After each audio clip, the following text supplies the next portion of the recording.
Welcome back to another Fantasy Football Predictive Analytics podcast with Rhys Tiller and our second time guest. We've enjoyed having him on before, Pat Fitzmaurice. Pat, how are you? Very good, Jeff. Great to join you and Rhys again. Enjoyed myself last time, and I'm sure I will again this time. Oh, it's great. You know, talking football, there's a lot of worse things we could be doing with this time. And very true. Especially the dead of winter. But we're in the meat of the football season. It's great to talk to you. Yeah, so good to be here. I know it's an exciting time. Playoff spots have been clinched. We're starting to get the picture of what things are going to look like in a few weeks when the playoffs get underway, and it is a fun time of year for sure. Yes, you're of course very happy about how the playoffs and seeding is going to end up. As you're a Packers fan, they just clinched the number one seed in the NFC for the second straight year, and hopefully for you guys, they don't repeat last year's all of last year. Yeah, having the road to the Super Bowl in the NFC go through Green Bay hasn't automatically been a smooth road. There have been some bumps along the way recently, and yeah, that Tampa Bay loss was a tough one to get over last year. Hopefully it goes better, but yesterday was a good day for sure. We kind of knew that the Packers weren't going to lose to a Kirk Cousins-less Vikings team, and they did have a pretty easy time. So pretty much we knew we were going to get the one seed when, interestingly enough, when Mike McCarthy was out of timeouts to challenge a fumble that was pretty clearly a fumble. That's the sort of thing we Packer fans had gotten used to from Mike McCarthy over the years. So there was kind of an irony that his being out of timeouts was what sort of got us the number one seed. The final thing, other than the formality of beating the Vikings last night. Yes. So there's been a lot of talk about Aaron Rodgers leaving the Packers, this being his last hurrah. Do you think that it is his last hurrah? And if it is, there's added pressure on the rest of the Packers to perform to get him a championship, another one with the organization, and hopefully keep him to stay? That's a really good question, Rhys. There is, I think, added pressure on the organization to get it done with the ambiguity of what's going to happen after the season. And maybe like Rodgers has even kind of talked in the last week or so about possibly retiring. And, might that happen, be more likely to happen if they did win a championship this year? Who knows? It was kind of a change of tune for a guy who had talked earlier in his career about wanting to play into his 40s. But Rodgers is an interesting guy, an interesting fella, as our general manager has put it before. So I don't really know. It sounds like some fences have been mended between Rodgers and the organization, and particularly the general manager, Brian Gutekunst. And I think when we last talked, I would have put the odds at about 25% that he comes back. And now I think it's probably a 50-50. And, if he doesn't come back, it's going to be interesting to see who the suitors are. Because I think this game of musical chairs, we're going to get a quarterback in the offseason, is going to be just fascinating with, Pittsburgh, Denver, Carolina. Do Miami and Philadelphia stand pat with what they have? The Texans are going to need a quarterback of some sort. Seattle with Russell Wilson, like there are going to be a lot of moving pieces at quarterback, and it's going to be fun to follow. I'd love to take one of the chairs out of the game of musical chairs by having Rodgers come back, but hard to say if that's going to happen. Yeah, and I would even add Washington football team to that. I don't think Heineke's the guy, especially when you're in a division.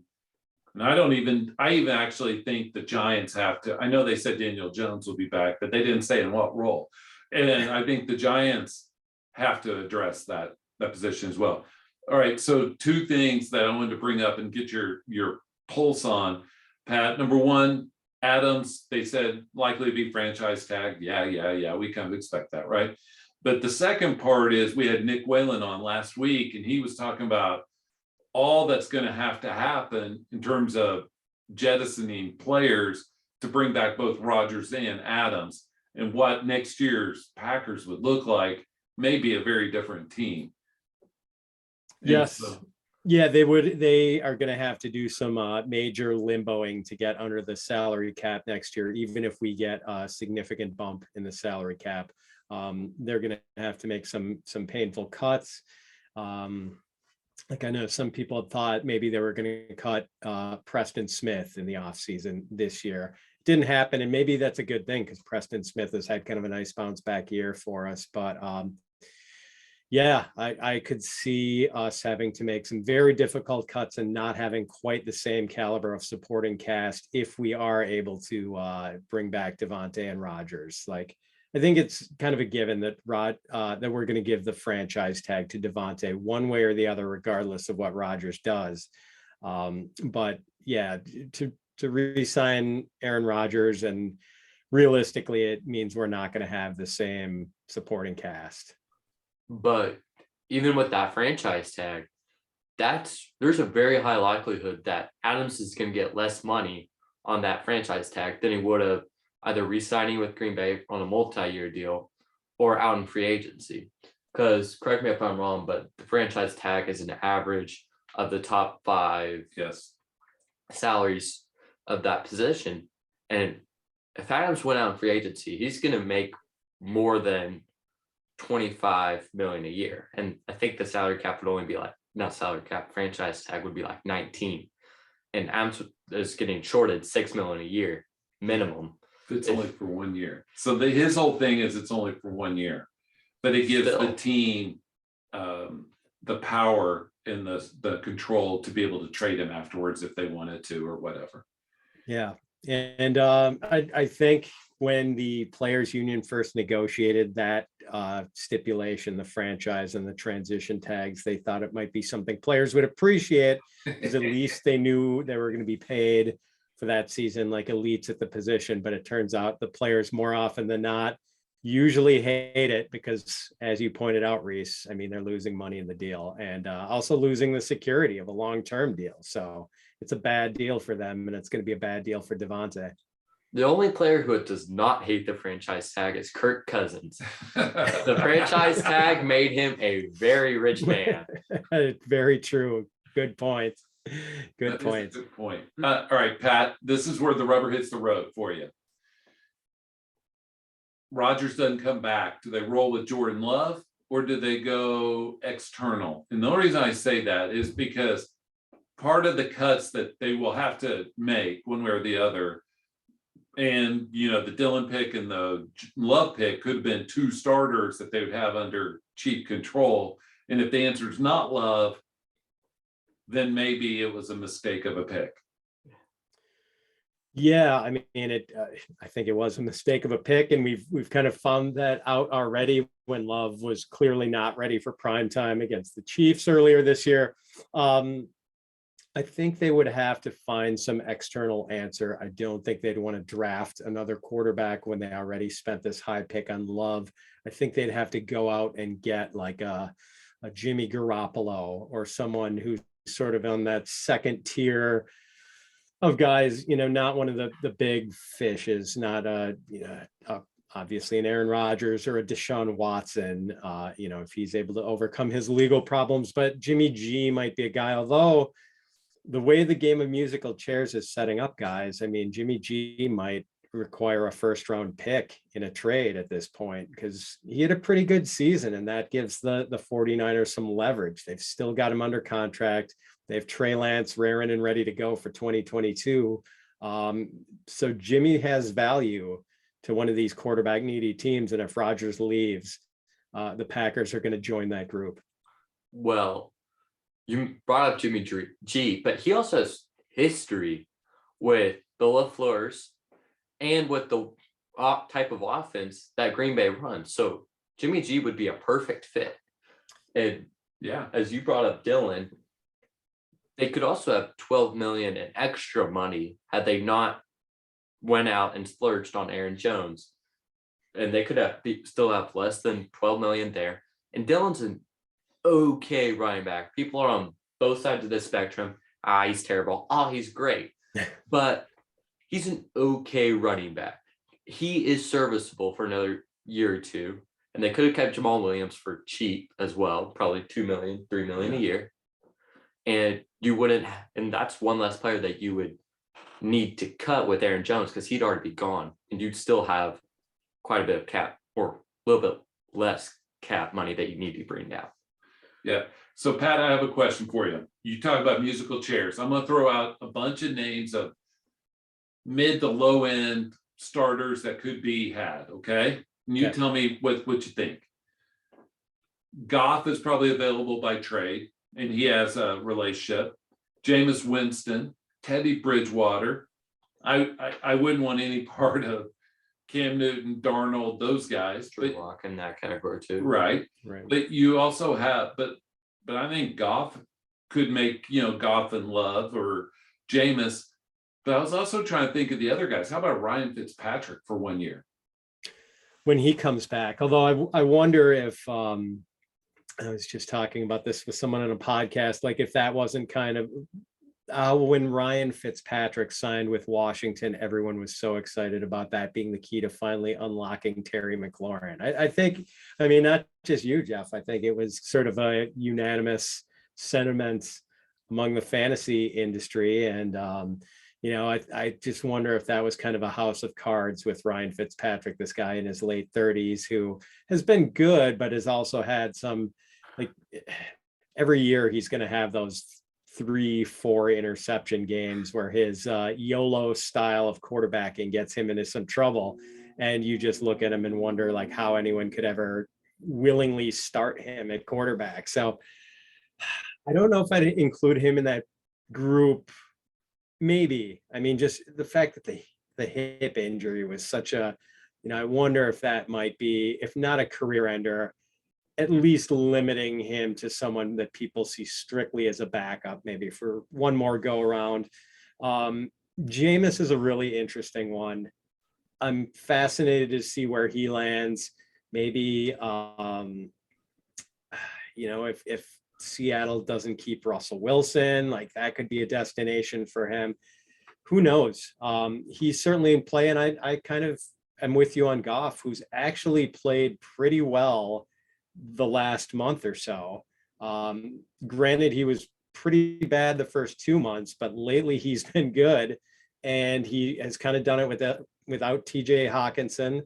And he did lead the Rams to a Super Bowl. I know the Rams had a really good team around him, but this was a guy who was in one of the classic NFL games of the last 10, 20 years, that shootout with Patrick Mahomes on Monday nights.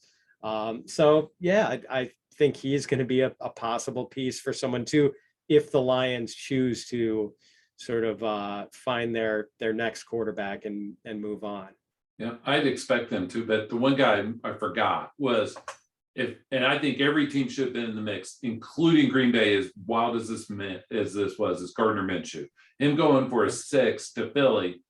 Can't tell me that somebody offering Philly a 3rd or something like that, they wouldn't take it. Because if they're upgrading from Hurts, they're upgrading from Minshew too. Right. And so, but Minshew and Love would be serviceable. I think so too. A bridge quarterback. Yeah. I think ideally, if you were the team acquiring Minshew, you would have one of these rookie quarterbacks this year. And there are a lot of candidates, but no slam dunks with the rookie class. Maybe that's how you do it. You have Minshew as that safe bridge while you slowly bring along your rookie and maybe get him a little bit of game action during the season. Could you see teams like Houston, like Green Bay, like Seattle, try to leverage the fact that, as you mentioned, there's no slam dunk picks, there's no obvious great quarterback, surefire. Could you see them trying to leverage that into possibly more assets just from the uncertainty? That's a good, or more assets or more later picks, not 2022 picks. Yeah. I think so. This is a very odd year in that there are probably not going to be any quarterbacks the teams view as an automatic slam dunk, day one, instant starter. And I can't remember the last time we've had a draft like that. So yes. 2013. Is 2013 was like that. 2014 was the Derek Carr year. Was that Derek Carr, Christian, Yes. like Christian Ponder and that group? I think it was Christian. Hackenberg was 14. Ponder was before that. Okay. But 2013, it was like EJ Manuel, Mike Oh, Glennon. yes, that's right. Wow, good recall on that, Rhys. Yeah, 2013 was a rough year for quarterbacks. Oh, man. It's a rough year in general. Yeah, and that is a good call, Rhys, because knowing how many good quarterbacks are in the pipeline, if I'm one of those, I go sign a Fitzpatrick or a Jameis and get more picks later on because of the cost of money kind of thing, and get a bridge quarterback. And then, because if you're Seattle, you're not going to compete with a top quarterback, so you might as well bridge it anyway. Yeah. Right. I'm with you. But also, we were expecting something similar going into last offseason. Wilson could be on the move. Watson's on the move. Rodgers is on the move. These storylines have been circulating for a year, but maybe the reason they didn't move last year is because teams that felt that they needed to make a trade, they had plenty of quarterback options. The top 3 picks for quarterbacks and 5 out of the first 15. Now we don't really have many projected top 15 quarterbacks going, depending on how you see things. Yeah. Throw Andy Dalton into that mix too. Andy Dalton, I think, is, I don't want to say viable, but he's as good or as bad as any. Hey, Pat, you mentioned slam dunk. I have to ask this question. We all viewed Trevor Lawrence as slam dunk. Do you still feel he is? No, not now. I have to say I don't see him as a can't miss, and I thought he was an absolute can't miss coming into the season. And I was just like an hour or two ago, just compiling an initial set of 2022 fantasy rankings. I think I've got him my quarterback 19, and even that feels a little aggressive. So I do want to give him a mulligan, to use a golf term, based on, getting Urban Meyer as the head coach. And apparently, Darrell Bevell would have been a fine offensive coordinator for him to work with, but apparently Bevell had to pretty much go with Urban's marching orders on everything. So he wasn't really getting a Darrell Bevell tutoring. So I do want to give him a little more leash before we start to throw out the B word and think that maybe he's not going to pan out. But yeah, I'm nervous now after thinking that he was just a lock to be a terrific NFL starter. Yes. But if I remember correctly, they are probably going to get the number 1 overall pick again, which looks like to be either Aiden Hutchinson or Thibodeau from Oregon. And then, do they still have the Rams first round pick from the Jalen Ramsey trade, or was last year the final one? Oh man, I don't know off the top of my head. That's a good question. Yes, because there's that one. And then if they don't have any more first round picks, do you trade young cornerstone like Josh Allen for a pick, just because you're already going to get another edge rusher probably, and try to throw in some more weapons? Because another thing that Urban Meyer did, he drafted a running back in the first round, which was a no-go, but he also had the largest cap space in NFL history to that point, and misused almost all 100 million of it. Yeah, or trade back from one, right? Trade back and get more picks in the future years. But Pat, this gets into a question. Can I load up on a question for you if you don't mind? Sure. No. I think at this point of the year, especially the older I get, I become more reflective. What have I learned? What should I have learned? Things of that nature. What is this season, or maybe trends, what's that taught you? Let me come at that from a fantasy perspective, Jeff. And I was just talking about this on our podcast last night for Fantasy Pros, where we were kind of talking about week 17, but from a broader perspective going into 2022. And I think, like, especially when we get into the off season, people are inclined to be more open-minded about players. I think there are people who will kick off a conversation on Twitter about a player who maybe to this point hasn't panned out. And I think I've considered myself pretty open-minded about giving players second and third chances. And maybe this seems counterintuitive to the kind of New Year's resolution you want to make, but I might have to be a little more closed-minded in 2022 and not give any more chances to, Laviska Shenault, Brian Edwards, Jalen Reagor, the guys who have had chances now and who have not done anything. And I know it's still possible to have year 3 or even year 4, year 5 breakouts, go the Devontae Parker route and break out later in your career. But the fact that Laviska Shenault, it's one thing, maybe we could use Urban Meyer as an excuse for stunting his growth in year 2. But boy, not when you see Laquan Treadwell signed off the street and basically outproducing Laviska every single week over the last 5-6 weeks.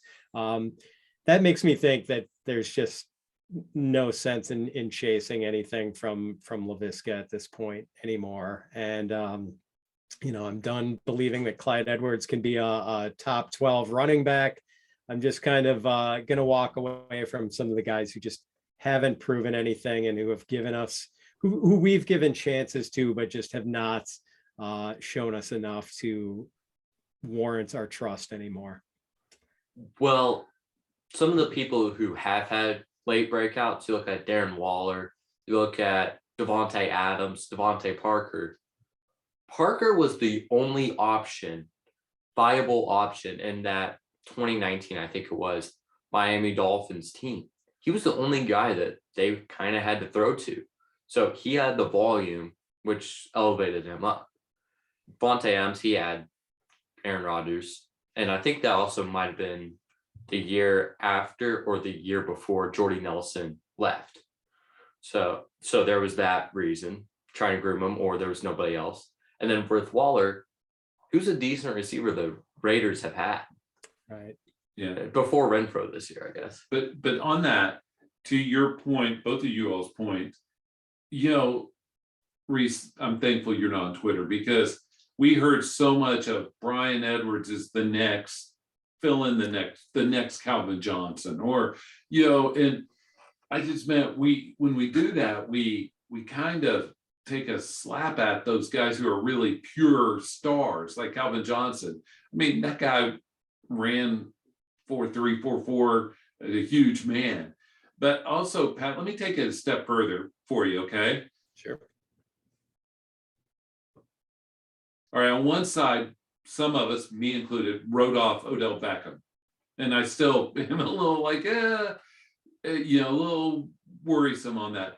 But I think, why should you invest a pick in the Buffalo backfield? Why should you invest a pick or a roster spot in maybe even the San Francisco backfield, because you don't know how it's going to play out yet, unless you're taking the lowest guy and just hope for the best? Because Eli Mitchell came out of nowhere. I thought he was on any redraft rosters. But I just think that the coaching and the system is telling us things that we're not listening, and we bring our own agendas in, or other people do, and we don't hear what they're telling us. Very good point. Especially with Singletary, even if we don't see them add anyone on say by day 2 of the draft this year, and we had thought that maybe someone was going to go to them on day 2 of last year's draft, and it didn't happen. So it was sort of left to us to decide whether we liked Devin Singletary or Zach Moss, and a lot of people decided they liked Zach Moss, and we're burned on that this year.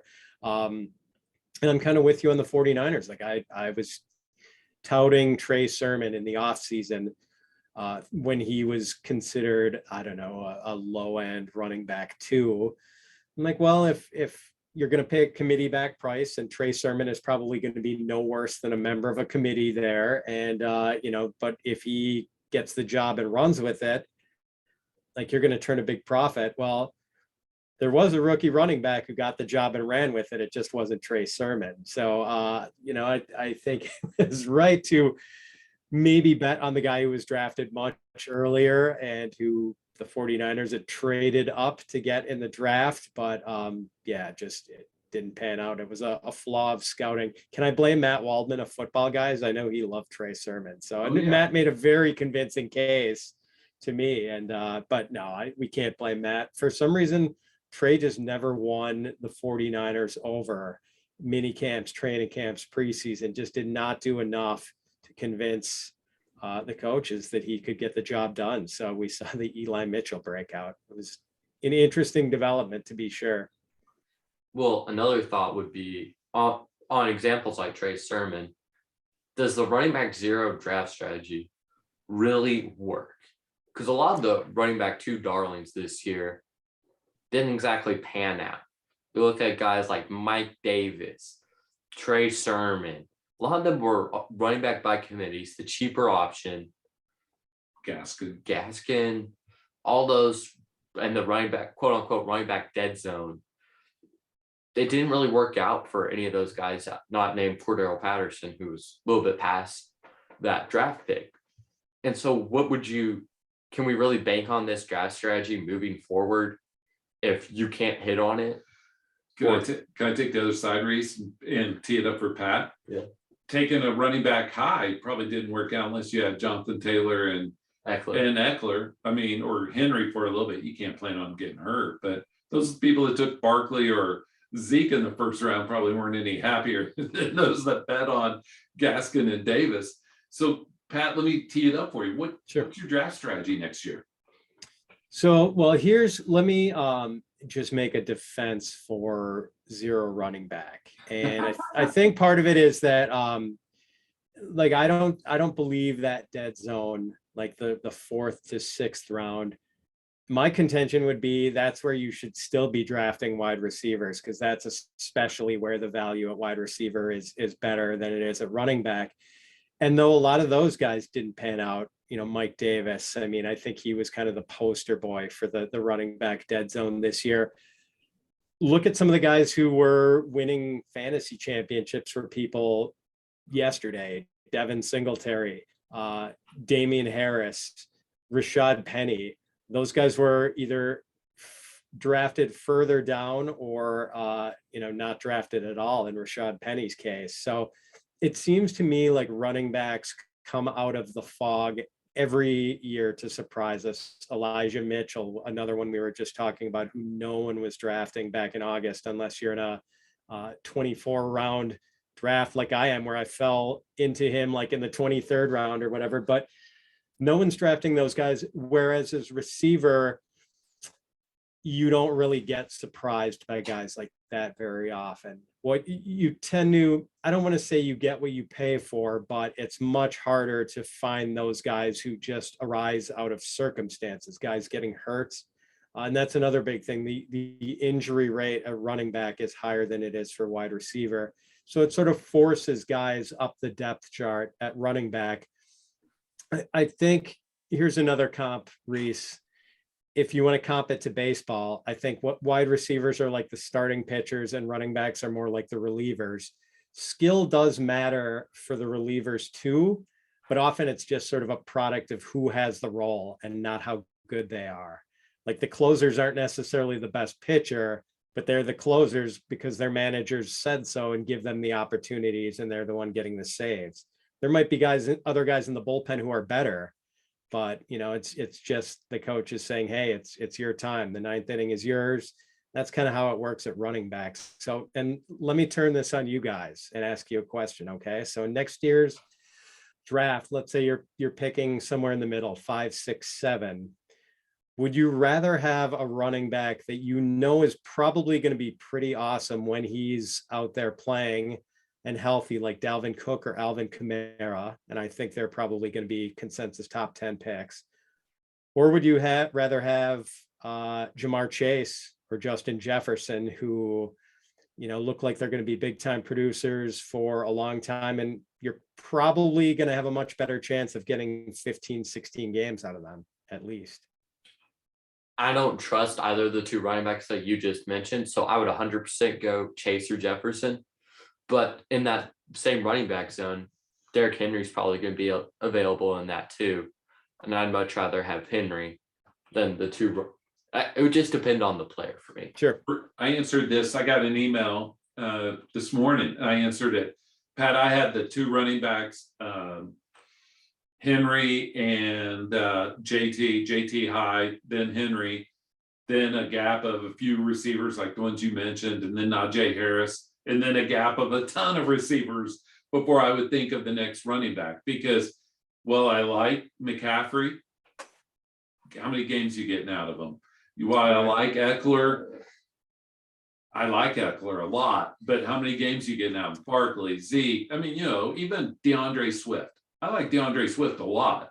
But if you're asking me, CD Lamb or DeAndre Swift, I think I'm going CD Lamb. Or, you can insert AJ Brown or any of those guys. I think if I don't have one of those top three running backs, I'm probably starting off receiver, and then maybe quarterback or tight end, depending on who's left, and then start looking at running backs that have fallen. Because I think what the byproduct we're going to see is that running backs are going to start dropping. A guy like David Montgomery may be a 5th or 6th round pick next year, just because those guys will start falling. That's my amateur, haven't been in this world for a long time. We're way reactionary in this industry. And I think that we serve the confirmation bias God way too often. Agree with that. I will say I'll give it a couple of months when we start to see the ADPs come out.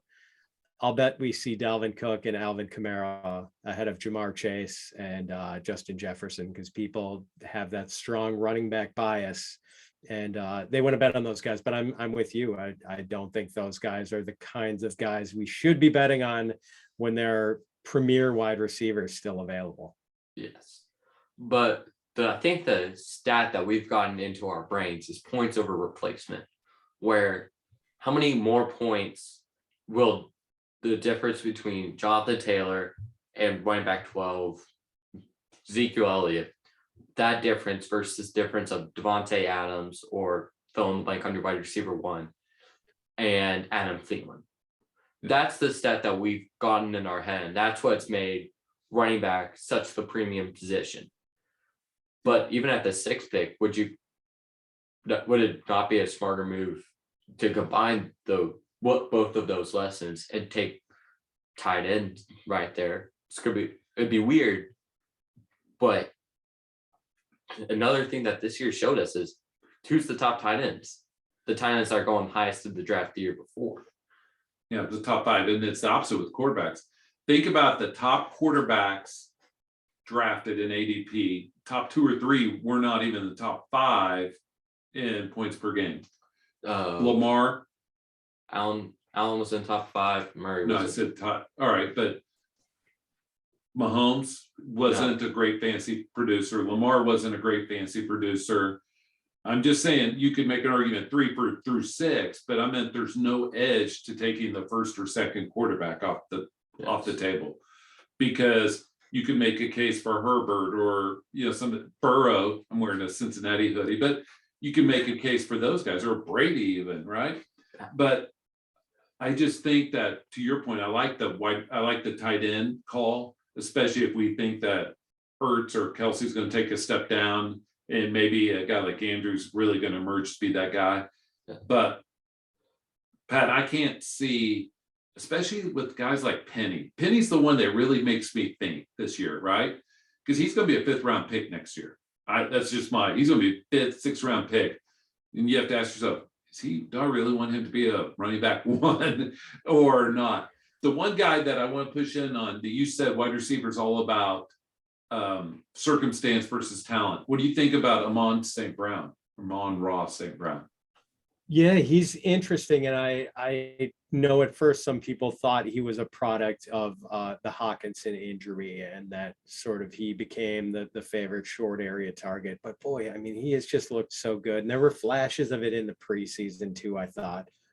There wasn't quite the buzz that we were getting out of Elijah Moore, but like there was still some pretty good buzz about him. And I'm kind of a believer. Like, I think he has to be in that wide receiver 2 group next year, because like what he's done now over kind of a prolonged period, and with, Jared Goff, a low-level starter, and Tim Boyle, a backup quarterback, and to just continue to put up numbers. I forget the number I saw about him being like the first rookie since I'm not sure who to have like 4 consecutive 100-yard games or whatever, but just kind of a remarkable number. So yeah, I'm kind of a believer. I don't know if he quite sneaks into the wide receiver 1 conversation, but like solid wide receiver 2 next year, I think. But both of you all mentioned the recency bias, so it would not surprise me for some people to put him in that wide receiver 1 conversation. Sort of like how they were doing back in 2015, 2016. David Johnson had that really good Sunday night game against the Eagles. He's easily a top 5 running back.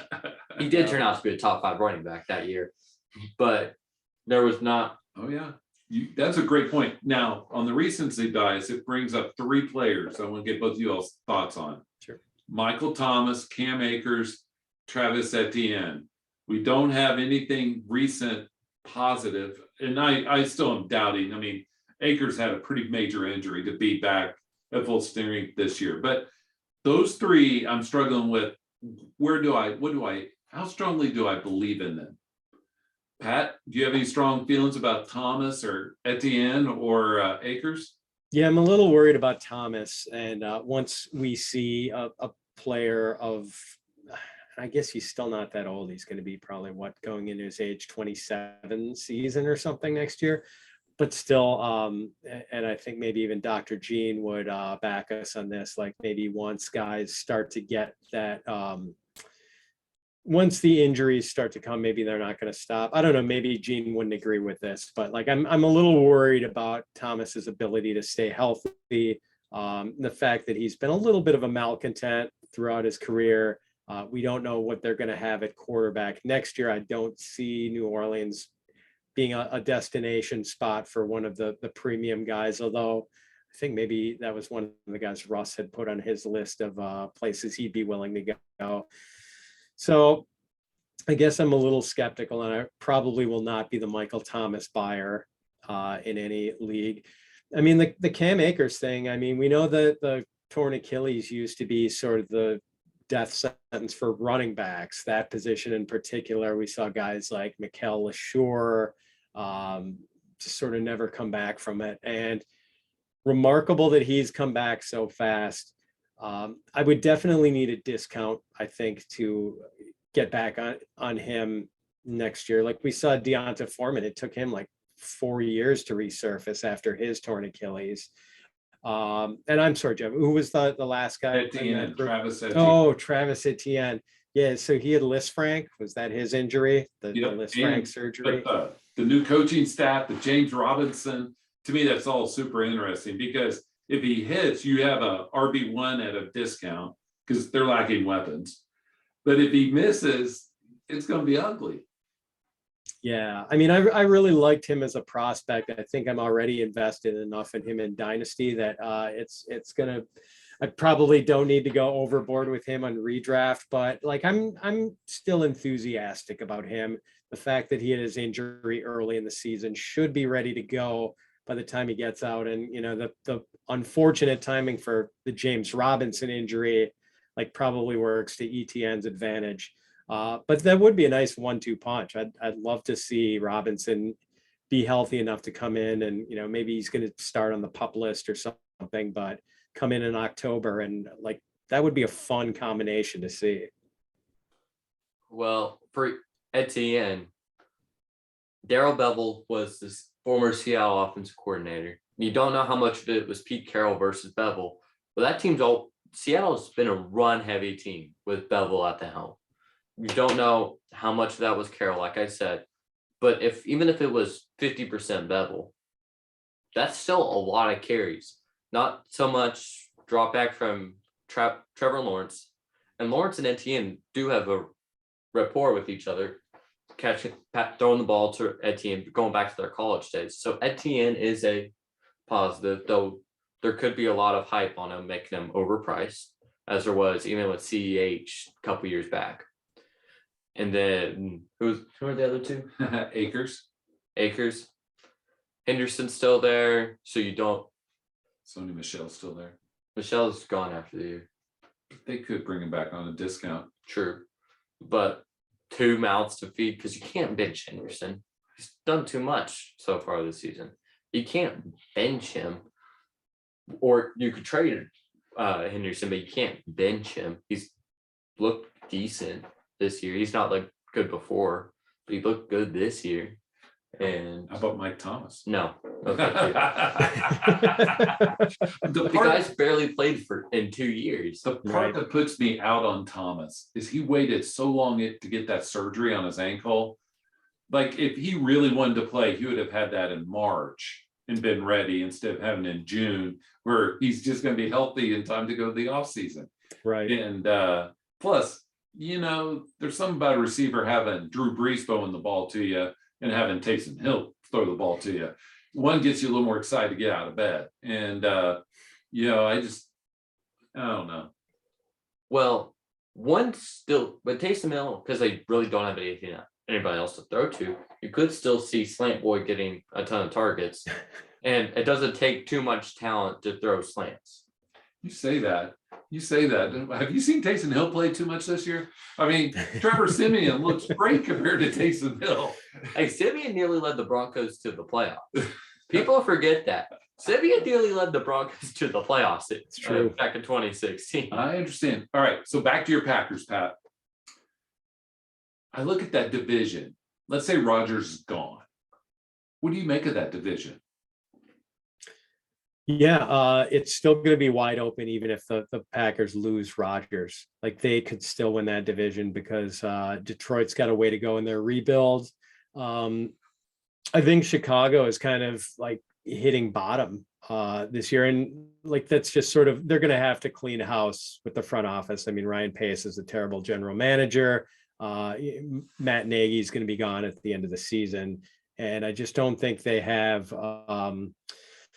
they've got some players in the defensive front seven, but the offensive line needs work. The defensive backfield needs work. They need another receiver besides Mooney. And the Vikings, there's just something they've got to figure out quarterback, because I think Kirk Cousins is not as good as he's given credit for. He's just kind of a check down artist, and there's some games where he'll feast on bad defenses, but for the most part, I think he's a below average quarterback. So for the record, you don't like that for the Cousins? I do not like that. Yeah, I'm and I know part of it is that as a Packer fan, I'm kind of required to hate the Vikings, but I have good friends who are Vikings fans in Minnesota who feel the same way, if not stronger, about Kirk Cousins than I do. So it's not I'm not on an island with this one. Send him to Denver, please. He'll be great. He's an instant upgrade over anybody we've had the past 5 or 6 years. I know your Broncos just need someone functional. I mean, they have so much pass catching talent with Sutton and Judy and Fenn and Albert O. Like I do want to see, I don't want it to be Rodgers, but I do want to see the Broncos get a quarterback to unlock all those pass catchers. And Broncos have a strong defense too. That's a great team if we get a quarterback. Yeah, that division's loaded with quarterbacks. I mean, you think Herbert, Mahomes, even Carr being the third best quarterback in a division is still pretty good. Yes. Yeah, I mean, to get a good quarterback with all those pass catchers and Javonte Williams at running back, I mean, that would be a really fun offense. Oh yeah. So we talked about it a little bit at the beginning of the show, but your Packers got clinched up #1 seed in the NFC for the second straight year. Do you see any team able to go into Lambeau and beat you in your own house?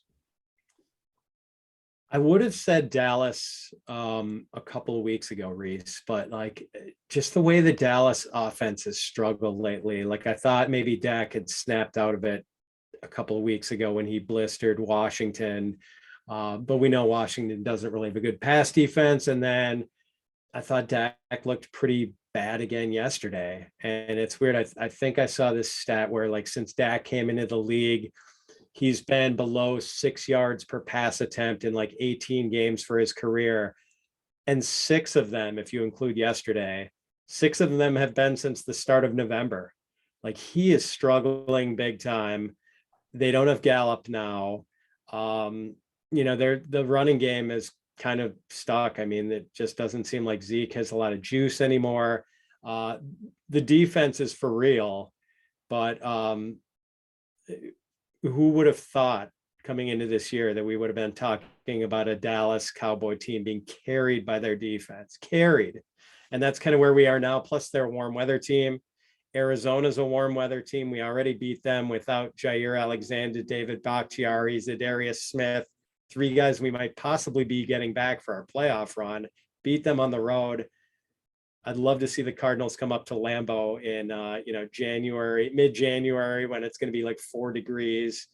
And Tampa, I mean, another team, another warm weather team, and now they've taken some hits at wide receiver. So I like to think we're the favorite, Rhys. But who knows? Like, things have gone sour for us in Lambeau during some of these other recent playoff years when it seemed like we were poised to go to the Super Bowl, and it just didn't happen. So I should not get overconfident, but right now I'm feeling cautiously optimistic. You also forgot to mention that Green Bay went into Arizona and won without Devontae Adams, because I believe that was the week Adams was on COVID. I think, yep, you're right. No Adams, no Zadarius, no Jair, no Bakhtiari. Yes, you're right. They did. They were very shorthanded and still pulled that out. Oh, yeah. But you also did not mention the Rams. Could you see the Rams going into Lambeau, or you think the Packers got them figured out? Yeah, I mean, just another thing where like Stafford is kind of, now he struggled 2 weeks in a row, and I don't think that defense is quite where it was before. And another team we've beaten already this season. So, and another warm weather team going into Green Bay. It is funny that all of the good NFC teams, except for the Packers, are south of I-40. Which is the wildest thing to me, because obviously the North is represented in the NFC North, but there are a lot of West Coast teams that are North, like San Fran, Seattle. Sure. They're decent. Philly's probably making the playoffs. They clinched last time.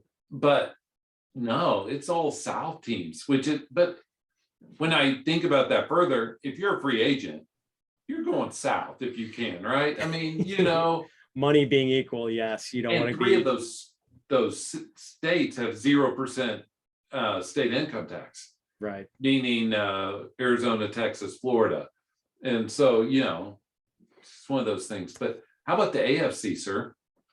Oh, so wide open. I mean, it was very weird to me that and my 14-year-old son, who's a sports nut, maybe not quite to the degree that Rhys is, but pretty close. Like, I asked him this morning, like, who's going to be the number 1 seed if they just beat the Texans next week? And he didn't know. And when I told him the Titans, he almost fell out of his chair. Like, he couldn't believe the Titans were now poised to be the number 1 seed. Like, it's pretty wide open, except, like, I mean, if the Chiefs turn on the Jets, I feel like they could run the table pretty easily to get into the Super Bowl, just because their defense has been playing so well. Another team you're almost just surprised to think where we were back in September, if we would have been talking about the Chiefs defense carrying them into the playoffs. I think that would have been a surprise, considering how they couldn't stop anyone back then. But I think they're a solid favorite, but beyond that, I don't know what to expect from the AFC. I'm actually kind of pulling for the Bengals, Jeff. Like, I think Burrow is great. Like, I think Burrow is a great quarterback. The only thing, like, the only flaw in his game is sometimes, like, the internal pocket clock, the pocket stopwatch in his head doesn't function quite as well as I'm sure it will 2 years from now, but like, he maybe takes a few hits he doesn't need to take sometimes. But he'll get that. And like, he is just a leader. His arm talent is terrific. I was one of the people who thought they should have drafted Penei Sewell instead of Jamar Chase, and I couldn't possibly have been more wrong. I'd love to see them make a run. And man, I'd be all in for a rematch of Bengals Chiefs, because that was pretty fun yesterday. Yes. My thought would be, you mentioned the Chiefs are favorite. The Chiefs only beat the Packers by 10 back in, I think it was November, when the Packers were starting Jordan Love over Tom Brady. Well, not over Tom Brady, because Aaron Rodgers was on COVID. Yep. I think Rodgers is easily worth 10 points more than Jordan Love is. So if it's the Chiefs that make it to the Super Bowl and the Packers, if I'm a Packers fan, I feel cautiously optimistic, to use your phrase, because you almost did it with Jordan Love. Yep. Neither one of you all mentioned Buffalo. Is there a reason? I'm I don't not trust them. I'm not pro Buffalo, but I just, everybody's talking about Buffalo now, right? Yeah, I think they could win it. I think they're good enough. Yeah, they have a chance. Like, I'm not ready to call the Chiefs like this prohibitive favorite in the AFC. Like, I think there are a lot of possible teams who could do it, and Buffalo is a strong contender for sure. Do you guys believe in the Titans, and now that they're going to be the even if Derrick Henry comes back? They almost ran the table with Derrick Henry and Tannehill throwing 7 passes. And this year's defense has started to turn it up a little bit in the past couple weeks, with Bud Dupree re-emerging, I guess we should say, as a stud pass rusher. Derrick Henry has shown he can carry these Titans. He can carry them through some good defenses. And there's not a ton of good defenses in the AFC. I mean, Chiefs have turned it up a little bit defensively. Bill Belichick's never going to put out a bad defense. But outside of that, there's not too many solid defenses. There's still probably 6, maybe 7 teams that are look to have a chance, but there's still 6 teams that could go. Yeah, but Buffalo has a good defense too. I'm anti-Buffalo, so I'm just playing the other side, Pat. Sure. But my all right, these two statements seem to be incongruent, but I really mean them to be positive. I think Vrabel should be coach of the year, he or Zach Taylor, given what they've overcome.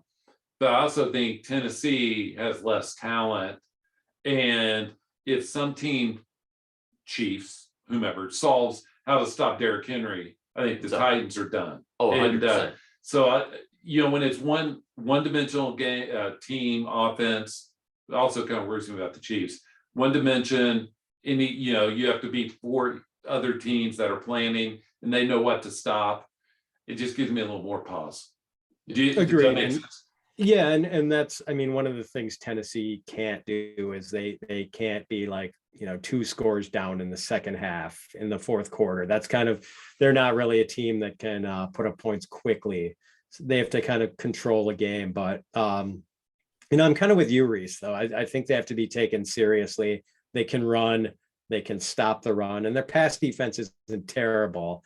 You mentioned, Bud Dupree makes things a little harder on quarterbacks, and I think their cornerbacks are okay with Jenkins and Fulton. So yeah, I think they're a pretty interesting contender. And back when you guys had me on the show the first time, I had talked about the Patriots being a possible dark horse, and I still think they're pretty legit because they can sort of play winter ball in the outdoors this time of year. Like, they have really good defense and they just play ball control. They're not the funnest offense to watch, but they have 2 pretty good running backs to split the load right now.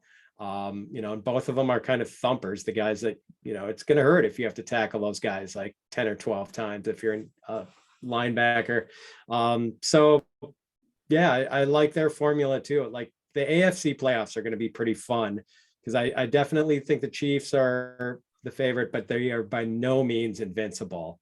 And we've kind of seen that all year. So I think that's just going to be a wide open race in the AFC.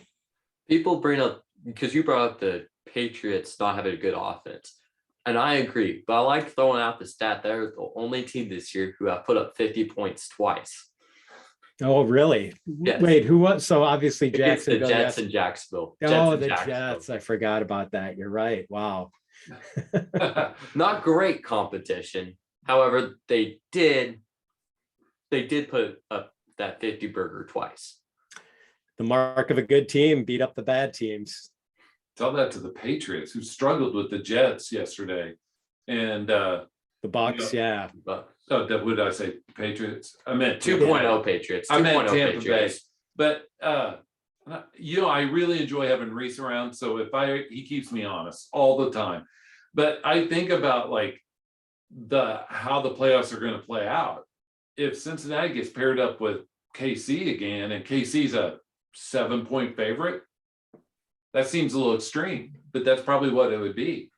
And Cincinnati beat them, week 17. You think it would be 7? At least. Yeah, it might be close to that. At least.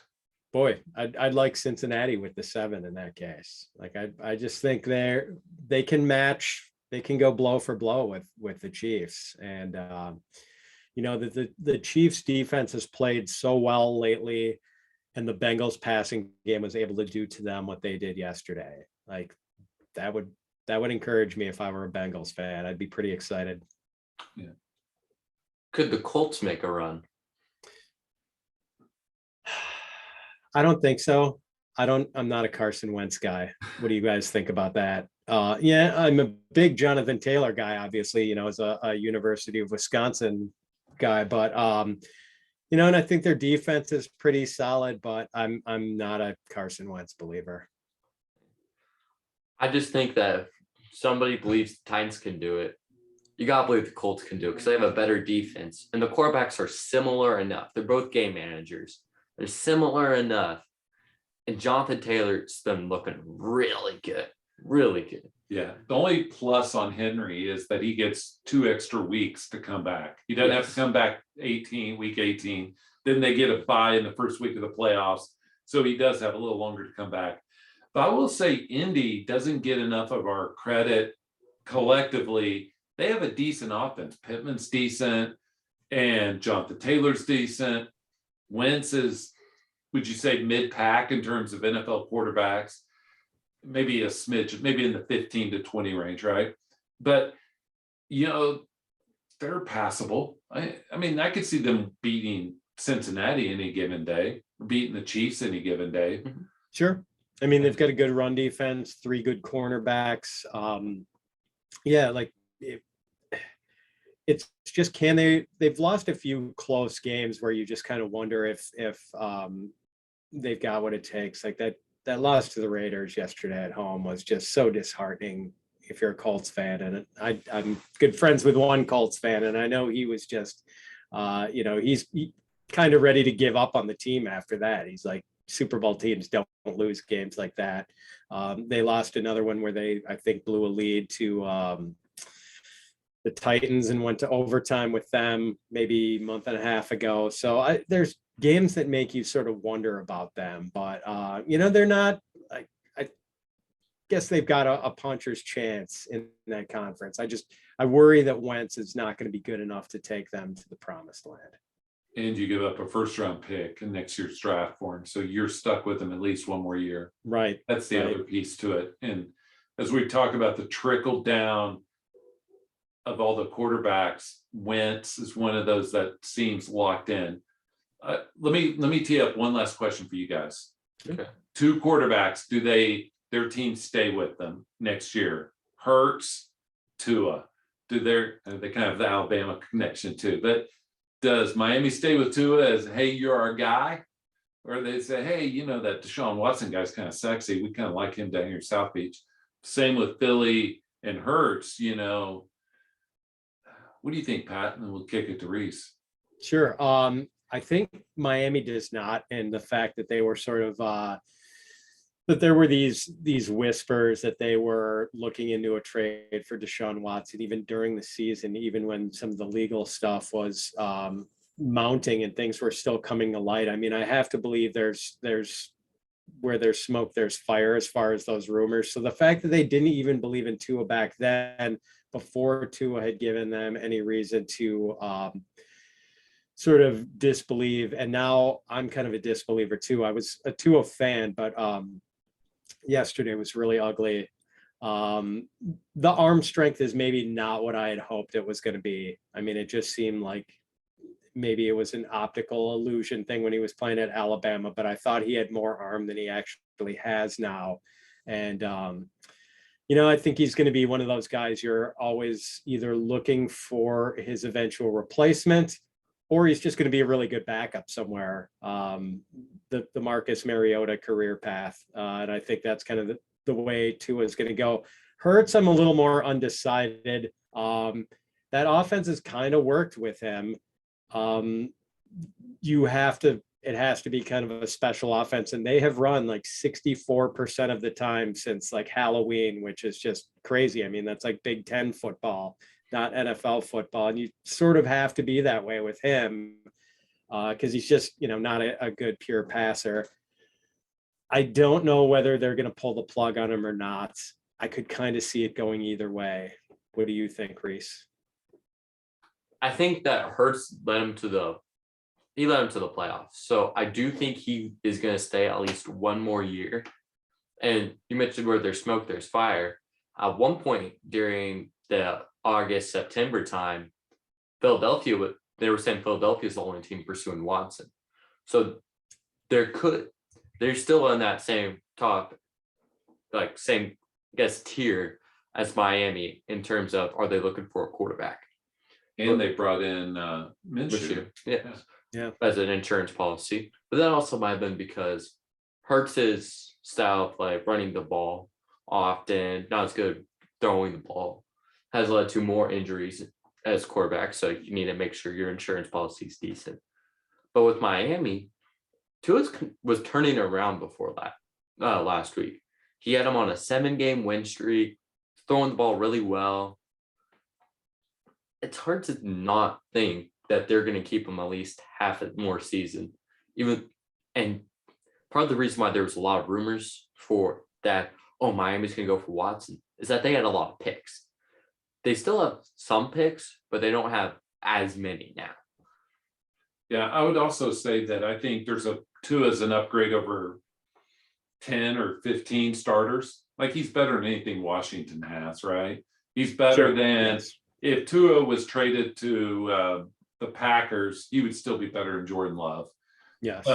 Same with Jalen Hurts. I know it's a different style of offense, but I just meant these guys are still upgrades to some team and still have value to some. I mean, if Jared Goff, yes, I know it's contract included, but he has a chance to be traded for a 2nd-round pick next year or this offseason if they draft. It's hard for me to not believe that Tua or Hurts wouldn't be worth more. Yes. Would you rather have Goff or Mayfield? Contract aside, just you get him for 3-4 years. Sign on. Who would you rather give that contract to? Let Patty answer that one. I think it'd be Goff. Yes. I think it'd be Goff. I just haven't seen enough out of Mayfield. Yeah, you can't tell me Hurts hitting an upgrade there, right? I mean, right. And so that's why everybody from a fantasy point of view wants to kick dirt on those guys. I'm like, there's still a spot for them, and their team's hungry for, Tua in New Orleans is a decent RPO dump down guy to Kamara and whoever else. I just think he's still an upgrade for somebody. But agreed. The smoke for both of those guys was they had really good receivers in college. I mean, Tua had arguably some of the greatest receiving room in college history. You had 4 future first round picks in there. And then Hurts had at least CeeDee Lamb. And he had the Alabama guys too, the year before. Yep. So anyway, it's all fun watching it play out, Pat. And your Baker take is noted. And especially agreed with by him. Yes, especially with the 5th-year option or the extension that he's wanting. I don't know. He gives me heartburn in that Cleveland offense seems simple for he's like Tannehill. He's asked to be Tannehill. Hand the ball off and make 5 good throws a game. Right. And Mayfield struggles with that. Right. That's it. They just need him to pick up 3rd downs, and Yeah. I mean, it's I'm kind of with you. It's going to be interesting to see what they decide to do with him. Yeah, this whole quarterback thing is going to be a fun component to the offseason. It's going to make March really interesting, and all the rumors we're going to get and start to swirl right after the Super Bowl. So there is no offseason in the NFL, guys. You know that. They did that on purpose. Pat, thank you for joining us and putting up with us talking about your Packers and what's going to happen after Aaron Rodgers. hopefully after is until 2025 or so. But Rhys and Jeff, it's been a pleasure and an honor as always. Great to talk to you guys. Thank you. Thank you. Bye.